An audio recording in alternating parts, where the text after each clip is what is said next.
রংপুরের শাপলা হলে Prince cinema দেখতে গিয়ে মেশিন গানের সাদা খুঁজে না পাওয়ায় হলের ভিতর থাকা তরুণীদের সাদায় বুলেট করে রিলোড মারছিলেন একদল চুদ না। জানা গেছে রোমান্টিক সিন দেখে উত্তেজনা ধরে রাখতে না পেরে সাথে থাকা তরুণীদের উপর নিজেদের মেশিন গান চালানো শুরু করে দেয় তারা। ভিতর থেকে গুলাগুলির ক্যাককট ক্যাককট শব্দ হওয়ায় পুলিশ এসে তাদের ভক্কট করে ধরে নিয়ে যায়। এদিকে সিরাজগঞ্জের টয়লেটের ভিতর ডেটিং জোন বানিয়ে বয়ফ্রেন্ড গার্লফ্রেন্ডকে ফিটিং মারার ব্যবস্থা করে দিচ্ছে এক গিরপুর। জানা গেছে খাবার হোটেলের আড়ালে আবাসিক হোটেল বানিয়ে টাকার বিনিময়ে বিরিয়ানি খাওয়ানোর পাশাপাশি গোপনে তরুণী খাওয়ারও ব্যবস্থা করে দিতেন তিনি। অন্যদিকে 17 মাসের দাম্পত্য জীবনে 7-12 খেলাধুলা করতে না পেরে স্ত্রীকে তালাক দিয়ে দ্বিতীয় বিয়ে করতে চায় চাঁদপুরের এক মাদার বুট।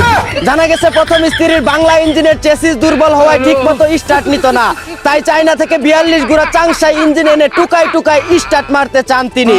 এদিকে সোমবার থেকে শুরু হচ্ছে শয়তানের সাথে চিটিং মানে এসএসসি পরীক্ষা। কি বাচ্চারা কেমন আছো? শুধু ঝাঁকানাকা বিনোদন দেখলে চলবে না, পড়তে হবে, নকল আর হবে না।